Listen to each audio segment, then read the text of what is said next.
Okay, hi everyone. Can you hear me okay? Wonderful. Okay. I'm going to go ahead and get us going. I think we might see a few more of the class members join as we go, but that's okay. It is showtime, so I'm going to get us moving. And yes, some of you found when you log into GoToTraining, your microphone is default is turned on. I'm not sure why they set it up that way, but just remember to click that little microphone button on the control panel, and otherwise we can hear you. Something I've learned the hard way as well.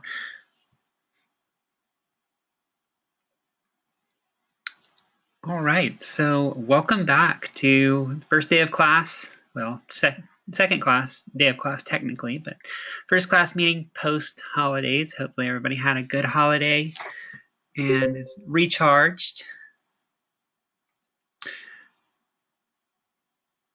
So we are going to be diving into aesthetics and theory of communication. Very much like the other classes you've taken so far, this is really a foundations class. It's giving some basic concepts before getting into specific media creation. And welcome you, Mel. Go ahead and mute your mic. Thank you. There you go. And so we're going to explore some concepts specifically focused on visual design.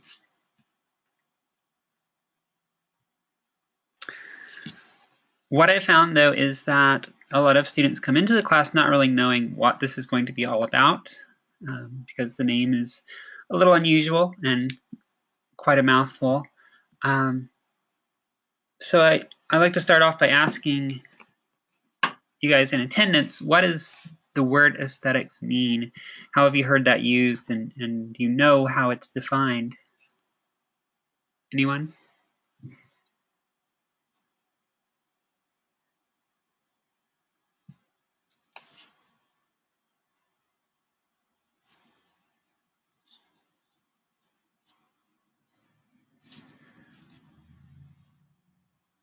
Okay, so some of the answers, we have a type of vibe with regards to color schemes, visual balance, and yeah, these are all factors for certain.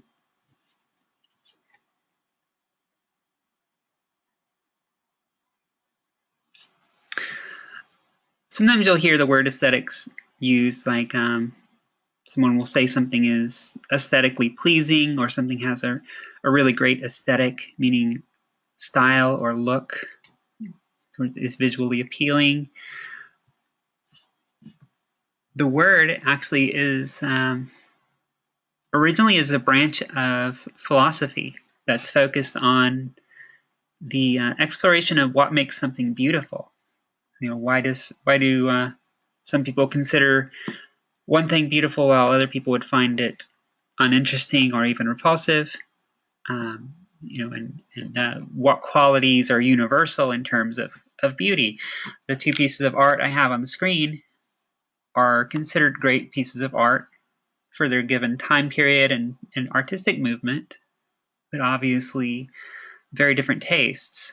The one on the left is a Jackson Pollock abstract piece, a lot of layers of drizzled paint and patterns, while the one on the right is a Monet landscape, impressionistic landscape, so it's a lot more easily accessible and identifiable. But these are both appreciated by people who are into visual art and fine arts.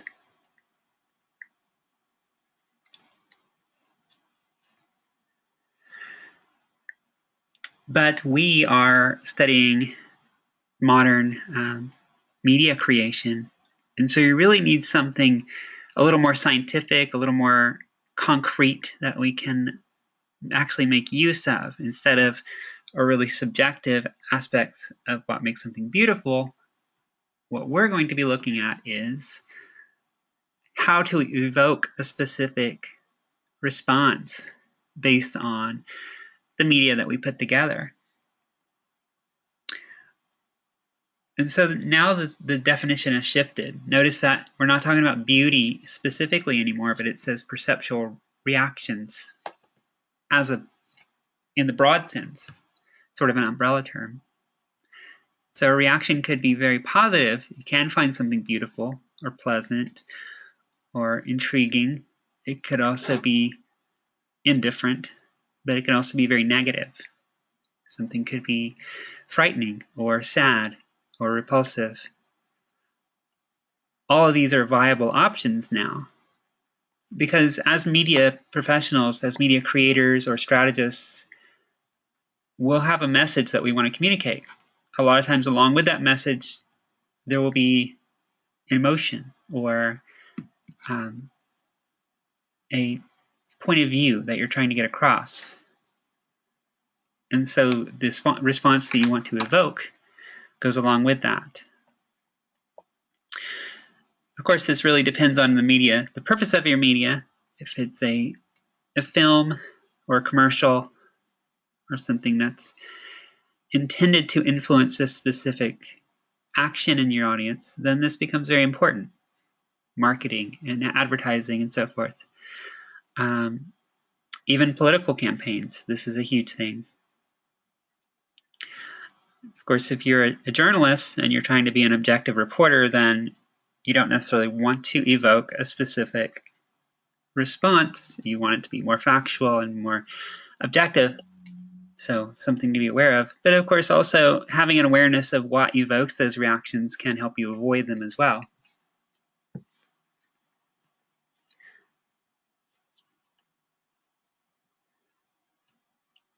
Yeah, and I just saw your response there, Yamel. Hopefully I'm pronouncing that correctly. Aesthetics is the art, beauty, and taste people find in works of art. And yeah, that is the aesthetics in the sense of kind of a fine art sense.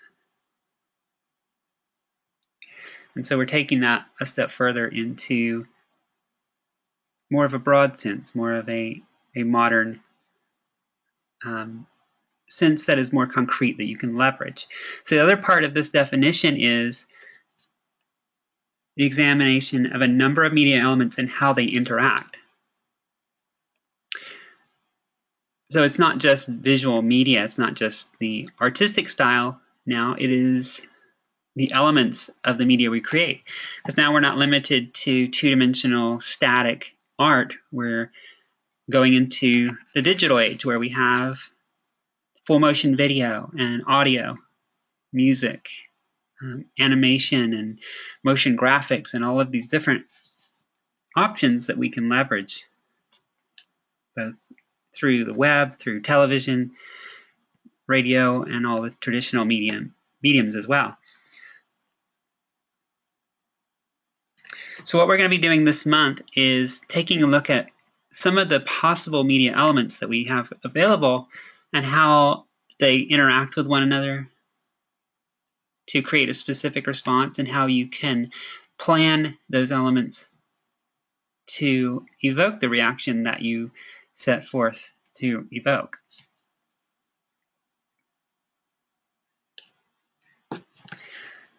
Here is my attempt at making a map of this class. Hopefully this will make sense. If you think of this in vertical columns, week by week, there's 3 activities a week. And you'll see this in the class setup. There'll be an exploration, a Photoshop practice, and then the visual mission statement project, which is the mood board project. And that's consistent throughout the class. Week 1 is going to be a little bit different in terms of the due dates because of the shorter week, because Monday was technically still part of your break. So I've adjusted the due dates a little bit to accommodate that. So keep an eye on those for next week. They're going to be a little different. But this setup will be consistent. So each week we're going to have an exploration, and that'll be some reading assignments, sometimes some lynda.com videos to watch, and then a short exercise where you apply those ideas by looking at existing examples. This week we're looking at advertisements. Next week you'll look at movie posters. And week 3, it'll be book covers. All just examples of two-dimensional visual art and design. And we're also going to be learning Photoshop. Has anybody used Photoshop before to any extent? Yeah? Okay. Okay. I set the class up for with the idea that you'll be complete beginners with Photoshop. So if you haven't touched it before, that's okay. You're going to get to know it. If you have used it, then some of this might be familiar. And if you use it for a long while, a lot of this is going to be review. And you might be more advanced than what we're going to do. So if you do feel pretty comfortable with Photoshop coming into this class, look for ways to challenge yourselves, go beyond what the practice activities require. To, try something new. But if you are a beginner, don't fear. This is going to be hopefully pretty painless, and you'll learn some new things. So each week you're going to have a Photoshop practice activity. This will involve using a couple of different tools or techniques each week. It's going to build up more, in complexity, starting off with simple things like adding text to an image or cropping an image, and then going into changing colors, to adding, like compositing multiple photos together, adding elements into a photo, and so forth, with the idea that you're both learning Photoshop and practicing the things that we're exploring each week.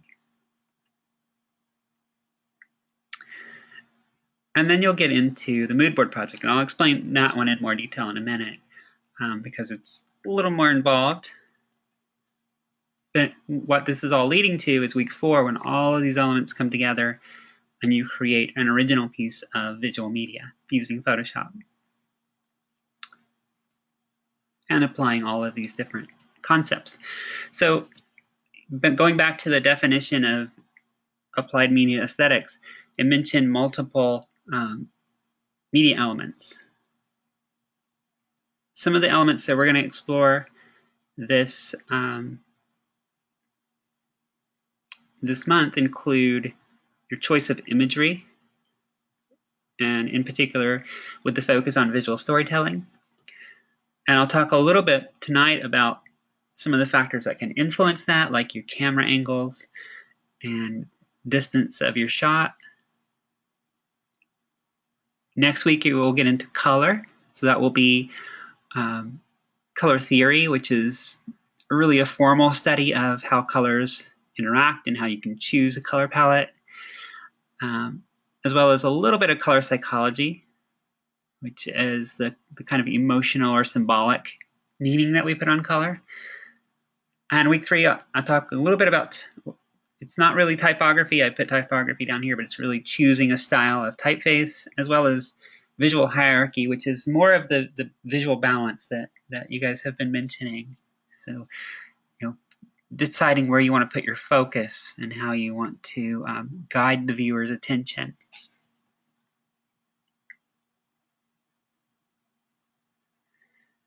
As we go through this course, we're going to look at a lot of different kinds of media. This week, you're looking at the welovead.com website and picking examples from there. Next week is movie posters and so forth. But I really would like you to keep a very neutral attitude in terms of the kinds of media this stuff applies to, because the ideas that we're covering will really work across the board, whether it's static photography or digital video or web design. A lot of these ideas are going to come into play. Color theory is color theory, no matter what you're working with. They work the same. The rules work the same. So keep a very media neutral attitude.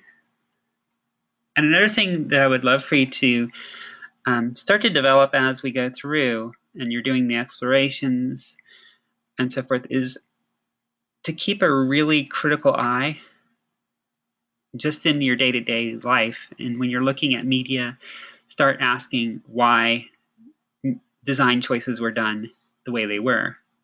what was the designer trying to achieve with their choice of colors, with the imagery they chose and how they chose to display it. Whether it's a extreme close-up or more distant shot, and different camera angles and so forth, where they put emphasis. Start kind of dissecting these things in your head.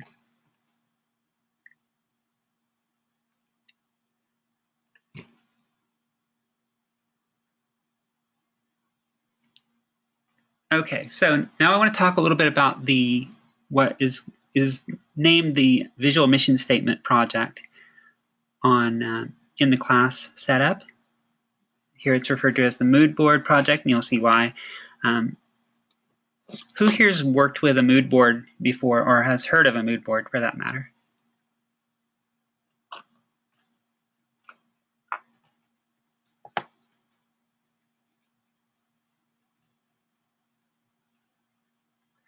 Okay, yeah, a lot of times it probably will be your first time working with this. A mood board is really just a brainstorming tool. It was originally used by interior designers, actually, to plan their projects. So they might approach a particular interior design project and use a mood board to collect ideas like perhaps maybe fabric textures and colors, color schemes, different styles of furniture, and so forth. So it's really just sort of a collection of images that represent potential ideas that they might use in a given project. And later on, it was adopted by graphic artists and web designers for a similar purpose. If you're approaching a design project and you have a given style in mind, then you can start collecting examples that are similar that you can draw inspiration from, see how somebody's done something similar in the past, so you can not necessarily imitate it, but see how how this has been approached, and kind of come up with some of your own ideas that are along similar lines. The example I have on the screen right now is one that I found online, and this is a very basic mood board.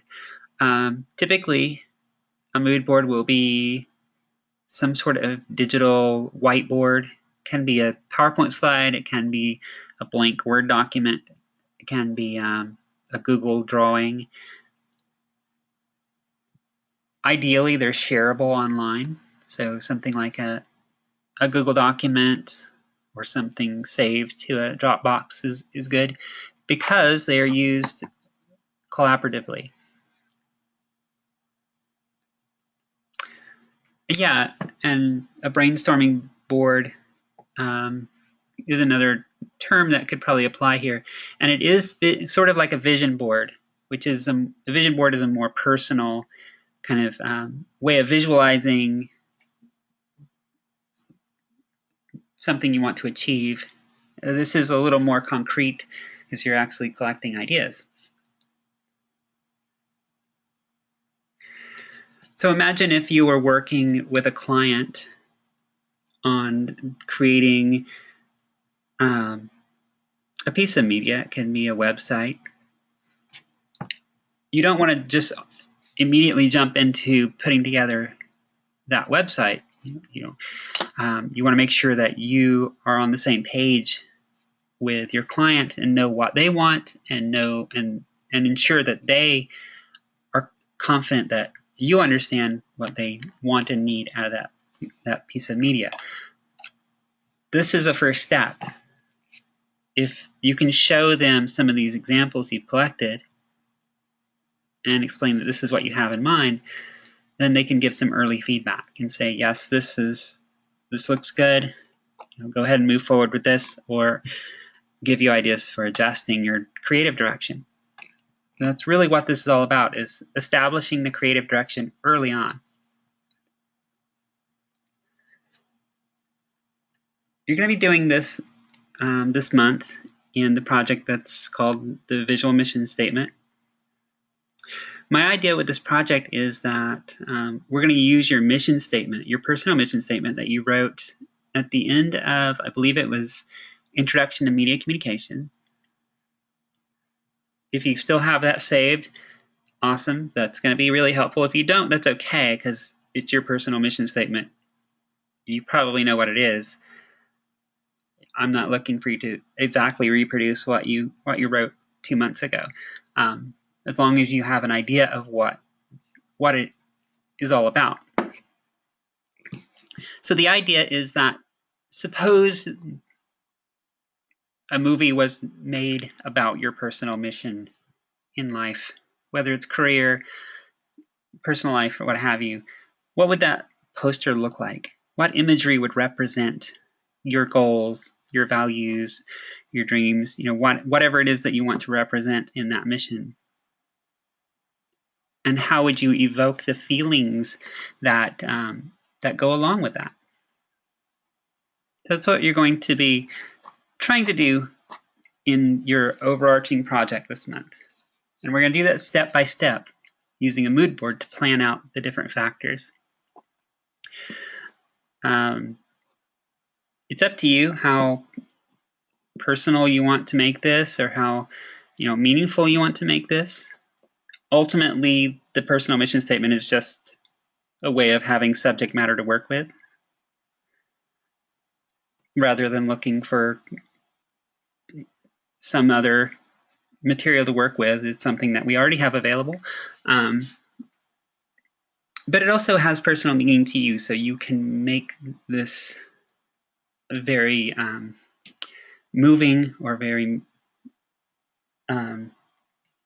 very meaningful piece of media, something that evokes emotion in the viewer. So it has that going for it. Typically, a mood board will often just be a single page, single slide, or a whiteboard that a lot of different elements are put onto. You have, in this case, you have some typefaces, you have a color palette, some examples of similar projects to look at for inspiration and ideas. We're going to do it a little different just for the sake of this assignment. I'm giving you a template. It's a pages document. It has 4 pages. We're going to do 1 page at a time, 1 page a week, focused on each page is focused on tasks that correspond with what we're doing that week in class. So it's kind of a step-by-step building up of your ideas rather than throwing it all on a single page. In week 1, you're going to provide your mission statement and then come up with some ideas of how you might visualize that. So you'll describe those ideas in your, where it says design overview. I think the latest template version says visual themes. So you'll describe the kind of imagery and style that you have in mind. And then you'll provide at least 10 images, and you can go on Google image search and find these. We're not too concerned with copyright violation at this point, since you're not using these images in an actual design project. They're just ideas. At least 10 images that show these ideas, that kind of represent the visual themes that you have in mind. So again, these are all just ideas, just pictures that you're taking inspiration from, not necessarily a final design at this point. And that's going to be the week 1 project, and you'll turn that into me. What I do is I take this document and I will provide feedback directly on the document and give it back to you through FSO. So there'll be a lot of uploading and downloading, which actually brings up a point that I want to make, is since we're going to be uploading and downloading a lot, the same document back and forth, make sure you keep the file small. And the way to do that is to make sure that the photos you include are small to begin with. And there's a video in the assignment that shows how to shrink those images before you put them in your document.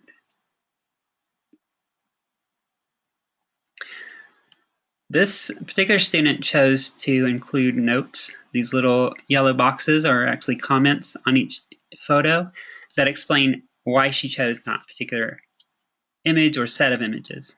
That's something I encourage you to do, because if you imagine you're working with a client, they don't have a context for what you're showing them unless you provide it. And giving those notes and comments will help with that.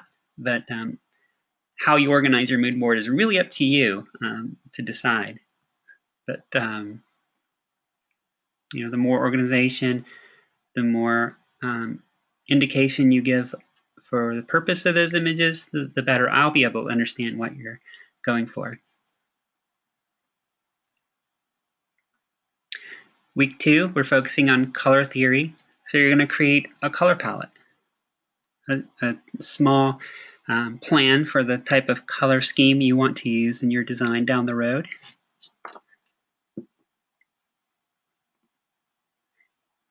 You'll include a little summary of why you chose those colors and how they work together according to color theory concepts, and then provide examples, little swatches of the colors involved.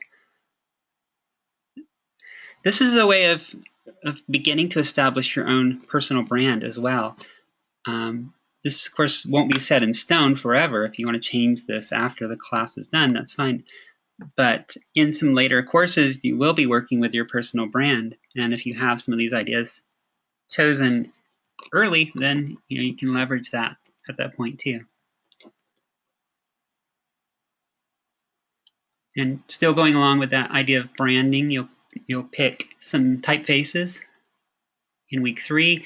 These are things like, if you can imagine the Disney typeface or the Coca-Cola typeface, they're all very recognizable for that brand. So that's the idea here as well. And you'll have gone through some guidelines of how to go about choosing different typefaces and how they work together.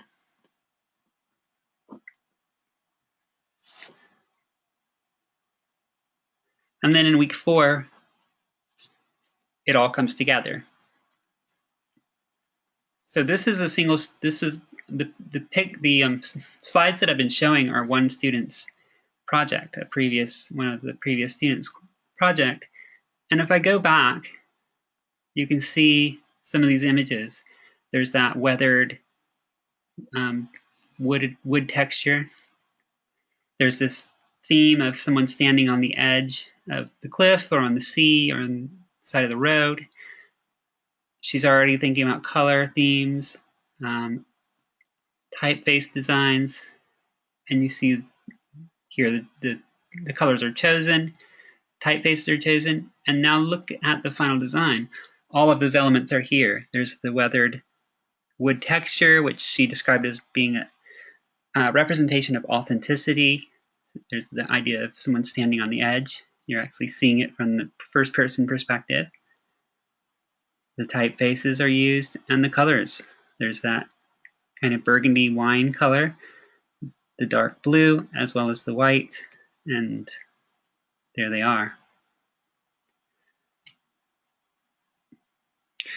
So over the course of 4 weeks, that's what you're going to work up to.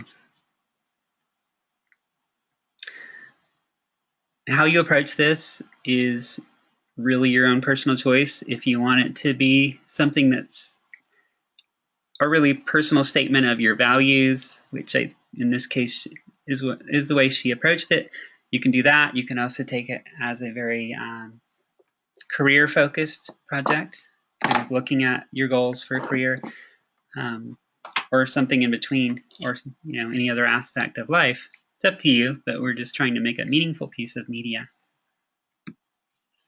Are there any questions on that so far?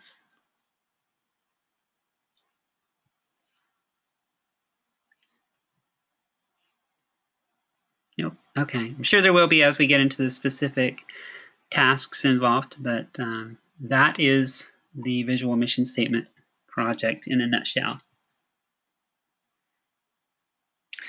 Great. And Sam is already working on an idea.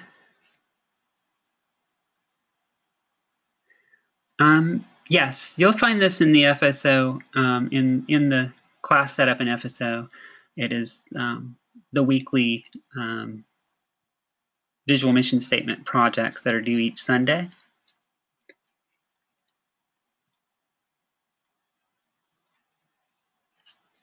Great.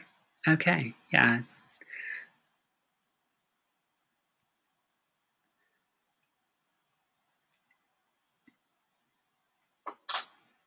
Yeah, I just wanted to give an idea of what's coming down the road. So our week one topic is visual storytelling. And I chose this approach to visual imagery because it's a continuation of the storytelling ideas that you started in new media tools. Now we're moving into a specific focus on visual media. So it's so now we're looking at how you tell a story through imagery. You know, if your use of words is limited and you need to communicate through images, how do you do that? How do you go about picking the images that you use, and how can you combine your verbal component with the images to give deeper meaning? Has anybody had a chance to take a look at the visual storytelling lesson in Linda yet? It looks like Sam has. It's about, a half hour long or so. So it's relatively short by lynda.com standards. But she goes through some of the basic principles of visual storytelling.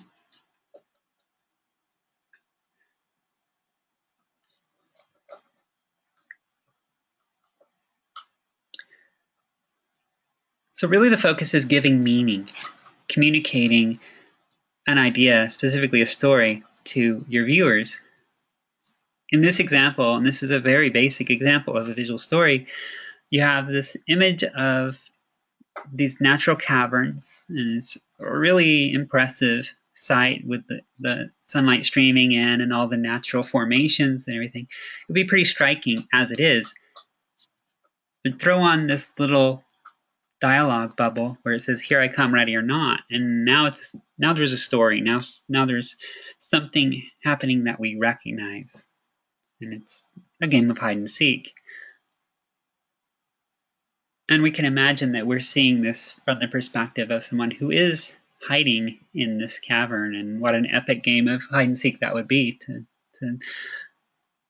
to play in this massive cave. Yeah, adding text does change the whole aspect of it, and it can change the entire meaning of an image with just a few words. And that's what we are really looking at. Do you remember what the two elements are that make something a visual story?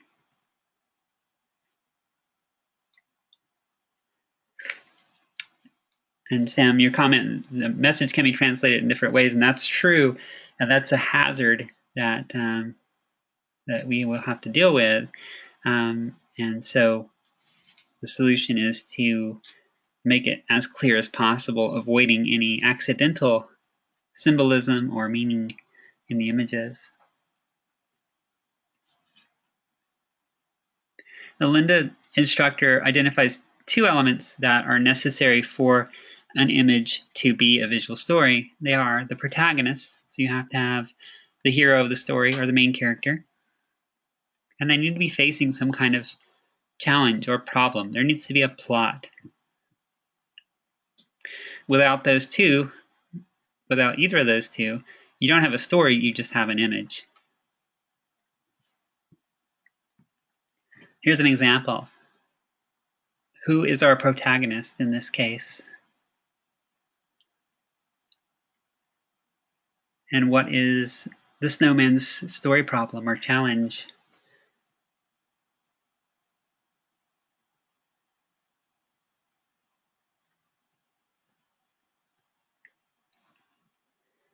He fears the snowplow, right? There is this snow thrower menacingly approaching, and he is panicked. And we know he's panicked because look at that facial expression, right? We don't. There's no doubt of that emotion. And you don't even need words. The words that are on the screen don't add anything to the story. They just tell you what the product is and how much it costs.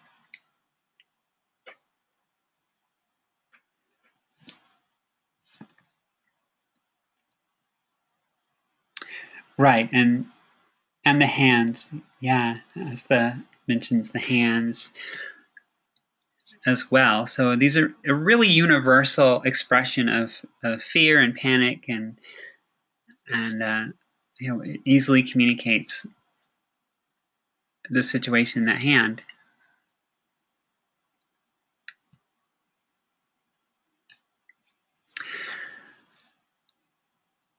And in this case, who is our protagonist here? This one's a little different.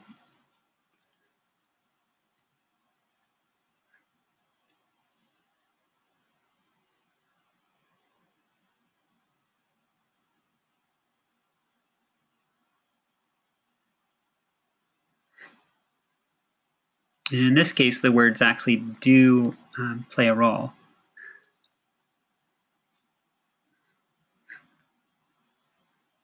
And we see the young girl, but is she necessarily the protagonist? The message down here in the corner, and it might be really small on your end, it says, decide if your child deserves them.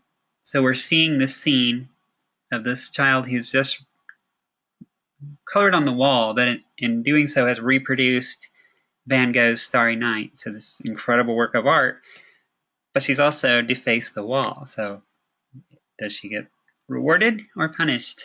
And the ad is actually for some chocolate treats. So the protagonist in this case would actually be us, the viewer. We're put in the role of the parent who's coming upon this scene, and the challenge is directed towards us. We're facing this story challenge of deciding if this child should be rewarded or reprimanded. And that's a way you can really engage your audience, is to get them directly involved. You're posing the challenge to them, asking them the rhetorical questions.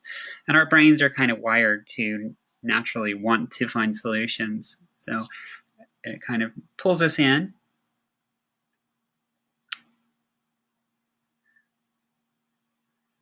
Another aspect, and the exploration doesn't really get into this at this point, but something worth noting on this image is the use of the rule of thirds.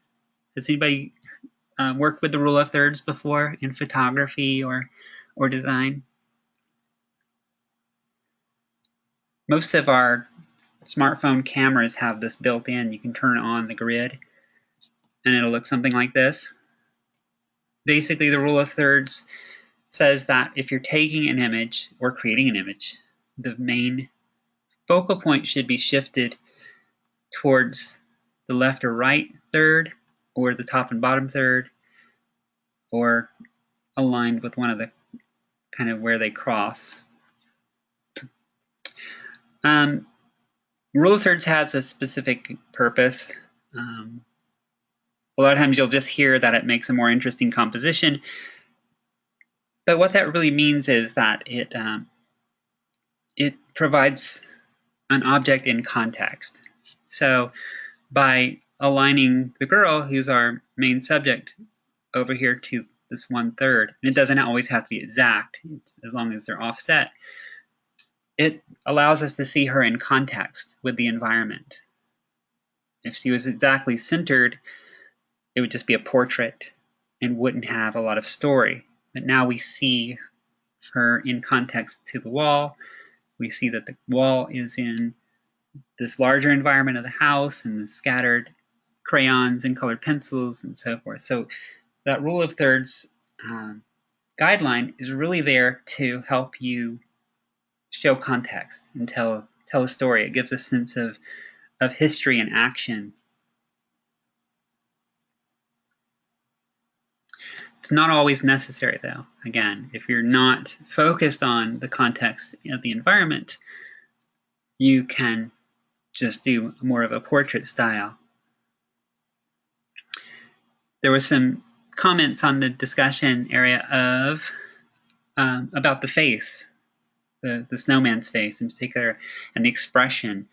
The fact that you're able to read that expression is really owing to how our brains are wired.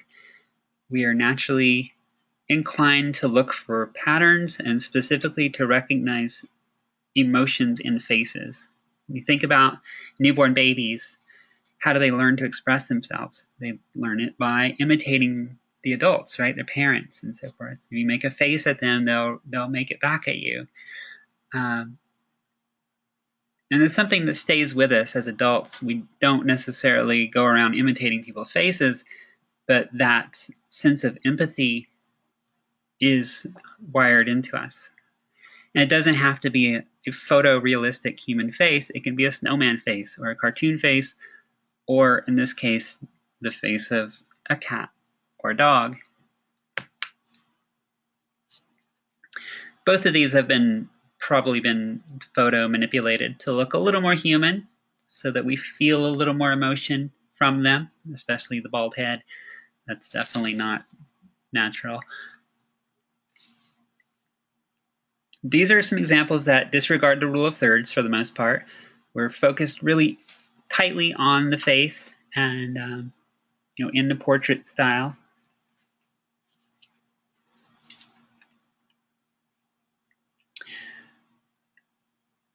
Yes, right, Sam. The eyes of that dog, as well as the kind of pouty lip, are almost definitely enhanced to give a little more human emotion.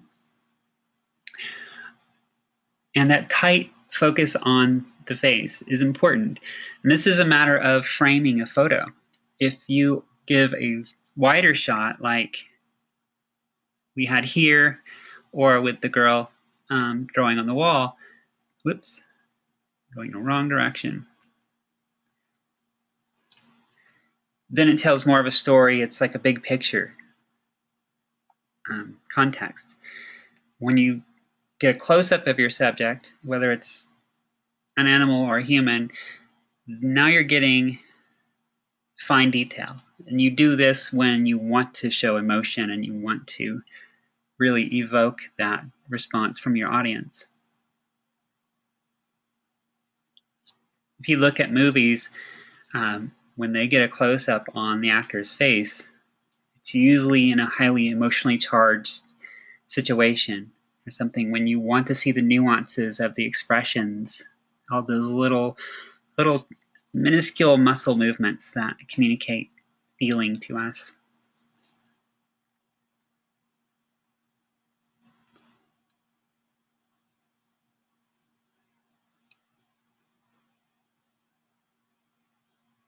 Whereas, and again, we have the rule of thirds here. This one shows more of the larger context. It shows more action taking place. So, and here's a little homage to the late Carrie Fisher. Another factor of framing is camera angles. This can really affect how an image is interpreted when you're showing a person. If you are looking down at a person with the camera like you have with Princess Leia, it makes them look smaller, more vulnerable, in less of a commanding position. Whereas if you're looking upward at someone like we're looking at Darth Vader, they look more imposing, more important, or more domineering. And if it's just sort of a straight-on shot, then it's neutral. It doesn't really influence it one way or another. But if you want to give someone a feeling of importance, shoot them from just slightly below eye level. Sorry to kind of evoke the feels with Carrie Fisher. It's very sad, but I guess that kind of goes along with the theme of the class as well.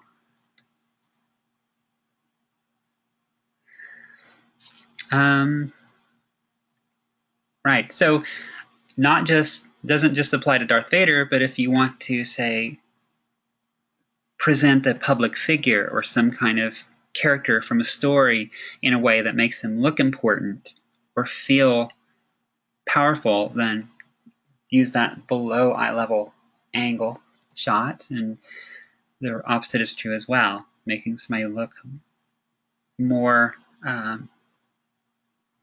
more meek or more helpless. You take the camera shot from above, like we have in this case. And this is the same series of ads as the girl writing on the wall. Same idea. The little boy's been caught doing complex mathematical equations on the side of this classic muscle car. And notice that we're looking down on him like we would if we were a parent standing over him. And that, combined with the startled look on his face, kind of caught in the act, give him that that look of, he is in so much trouble and he knows it.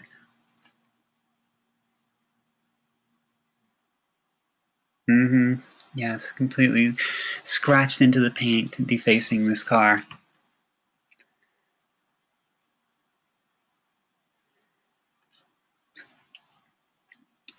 So some of the factors that we've looked at were choice of imagery. What meaning does it have to our viewer? The composition, if we use sort of a wide shot to show the context using the rule of thirds, or a close-in shot, and then camera angles, higher up or lower, will affect the overall feel of your images. Any thoughts so far, aside from shaking our heads at that defacing that beautiful car?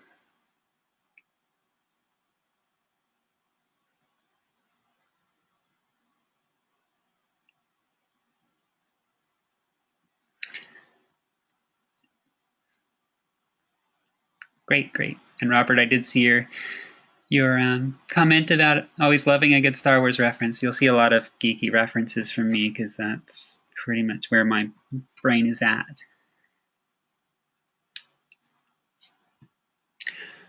Okay, going back to the Linda lessons, she presented several strategies for engaging the audience. Does anybody remember this? And I'll put Sam on the spot because I know you watched the video.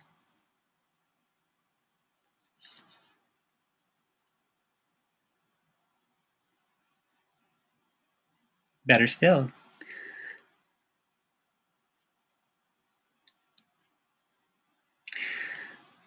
And she presented some different techniques or strategies for making your visual story more engaging to the audience.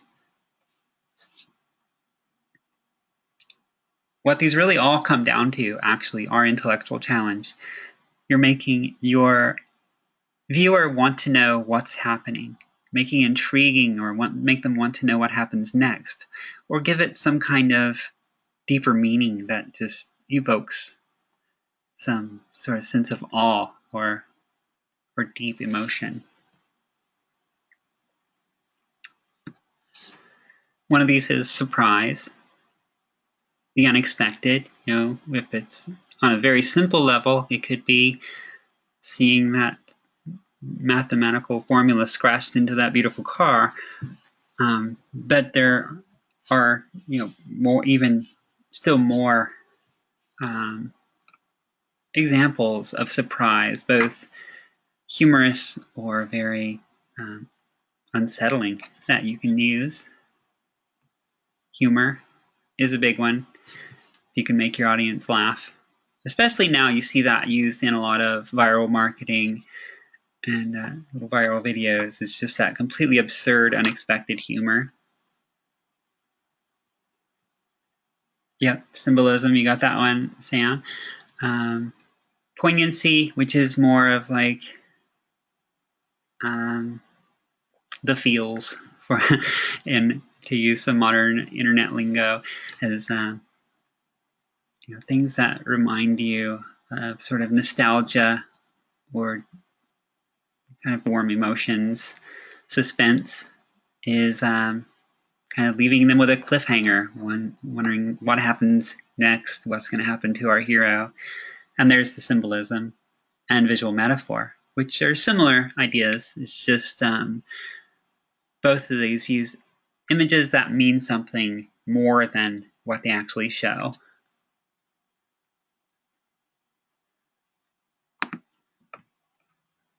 Here's some surprise, as well as humor, as well as camera angles and framing.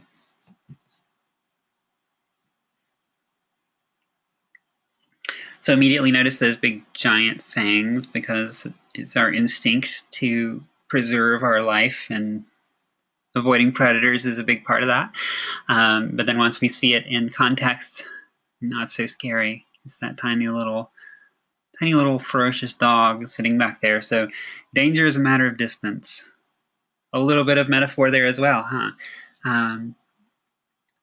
But this being a representation of Volkswagen's, I think it's a accident avoidance camera, so that you can avoid running into things before it becomes a danger.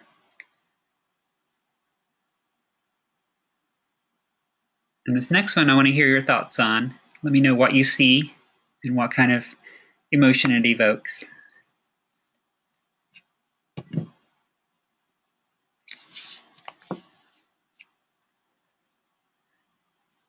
The eyes, Sam caught it right away. Does everybody see that? Kids' eyes in particular, yes. And what is this communicating? What is the ad about? Right, there you go. And I like that it's described as behind the veil, because that has different layers of meaning. It's literally behind this veil of fabric, of like a woven sweater fabric or knit fabric. And it's also sort of meaning behind the veil of kind of the secrecy, the hidden life of these children in the sweatshops. It is metaphorical. It's a visual metaphor. The little fine print over here, which you may not be able to see, says find out what's behind the clothes you buy. And then human rights, labor rights, human rights. So it is about child labor. And you see these eyes. There's a child here. There's also another child over here. I think we can only see one eye, but it is sort of the hidden reality of the inexpensive clothes that are sold.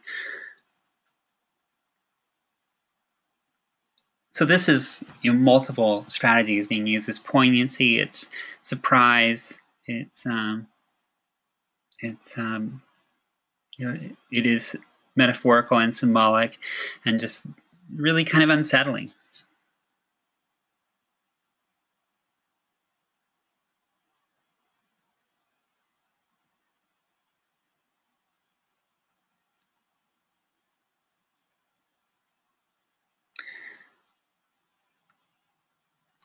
In a similar sense, this one is this one kind of is a kind of a reverse example of some of them that we've been seeing. Here the words have as much meaning as the imagery, and the two really work together.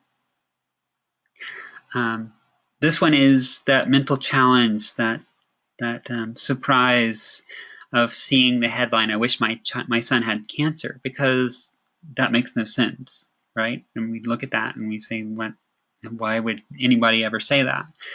And that, combined with this image of the father holding the child, is really very moving, very powerful. And in this case, they actually literally tell the story in words. But you don't notice that right away, right? You only notice the headline and the image at first, and then you dive into the details. The story is that the child has a very rare medical condition that there isn't a lot of research on. If it were cancer, at least they would know what to do.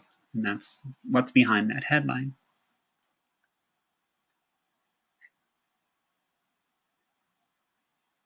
yeah, the headline really makes you want to know the answer. Why is this the case? Why would anybody ever say that? So it's a way of really engaging your audience, is putting up that really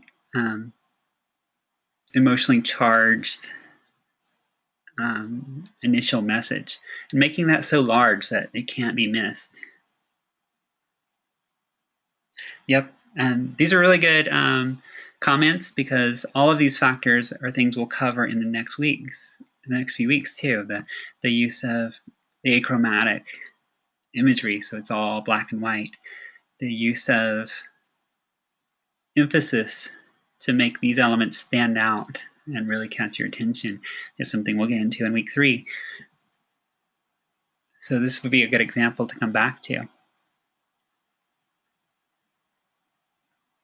I don't know if I have to pause for questions. I do every once in a while, but please jump in and ask questions as we go as well.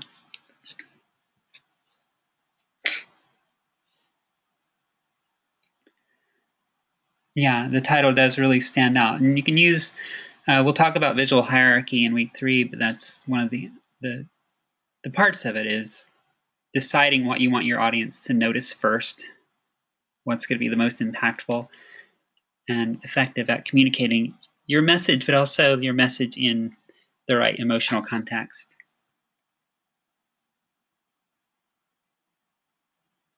That's a good question, Sam. Yes, you will be looking at a Linda lesson that's designed for an older version, but all of what we're going to cover works the same in the new version, so it shouldn't affect anything. Okay. And just a few more examples before we wrap up. And I wanted to look at some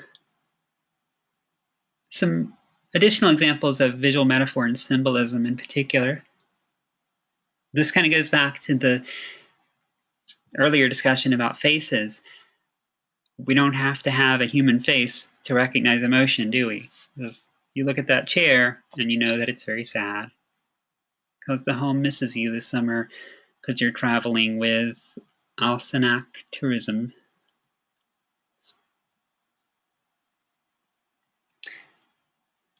The chair is left all alone, and look how sad it is. So it's use of humor, it's use of a little bit of symbolism. But why would you want to make your chair so sad?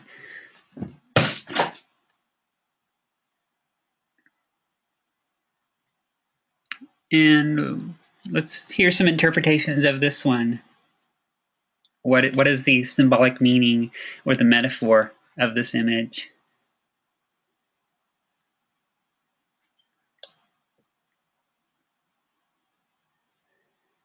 Diapers that will work through the day and night. And they always make the message so tiny, but it says, with you in games and dreams. So, right, through the day and into the night, the diapers, will be there. You can rely on these.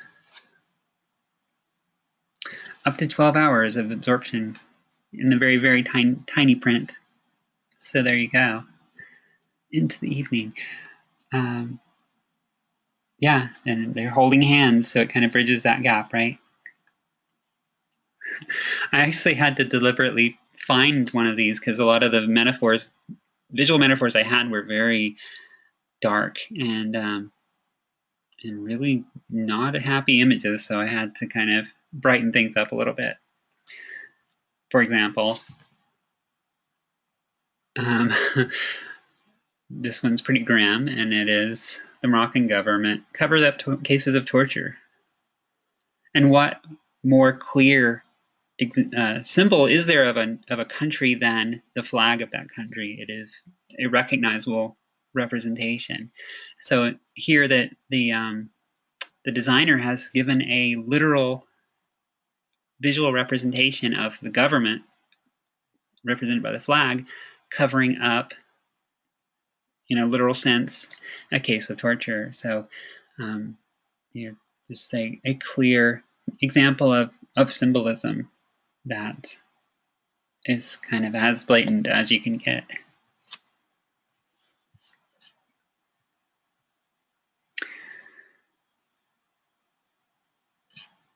Visual metaphor is something that is not restricted to storytelling, though.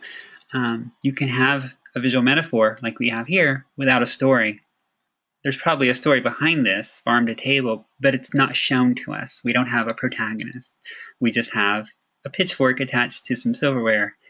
Great visual symbolism, but not a story. So as you look through the ads for your exploration, be conscious of that as well. Do you have a protagonist? Do you have a story challenge?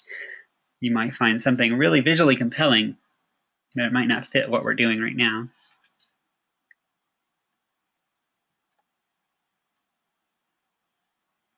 Whereas something like this, we do have a little bit more depth and protagonist and a lot of this pretty crazy symbolism of kind of the adventures that this person has experienced. Your hair's got personality is the slogan.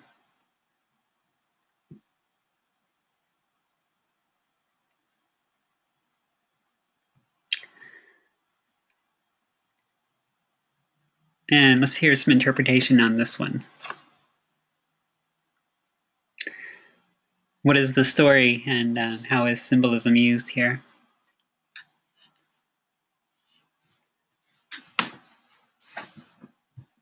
How soft the product can be. So the product being the mattress. Dreaming with sheep. Why sheep, though, in particular?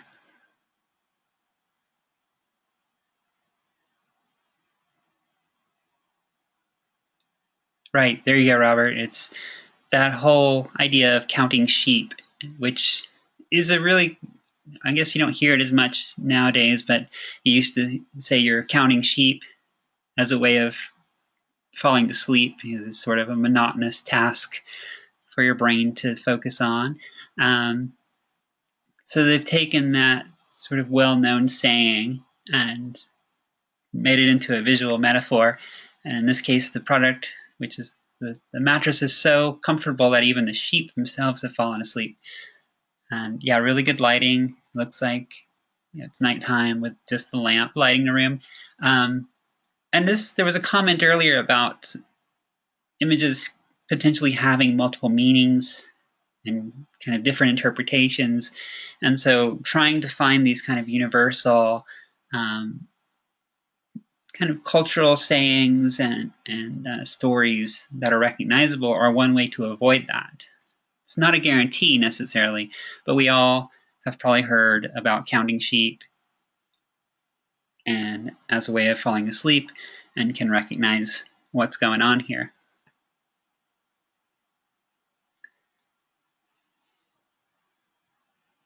Okay, yeah, and it could be the sun coming up and coming through a window off stage. So they have slept through the night. All right, so that was my last example for the evening. Appreciate the interaction tonight. As you move into your Photoshop practice,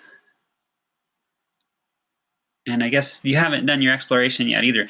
Typically, the exploration would be done before the class meeting because then I can actually use your examples in class. Tonight, again, schedule for week 1 is a little mixed up because of the holiday break. But now as you move ahead, you'll do the exploration assignment and the Photoshop practice. Look for ways to apply these ideas. The only thing that's called for in the Photoshop practice is that you take one of the images given and apply text to make it a story. But also think about some of these story elements and strategies as well. If you can make use of these, you'll have a more effective story.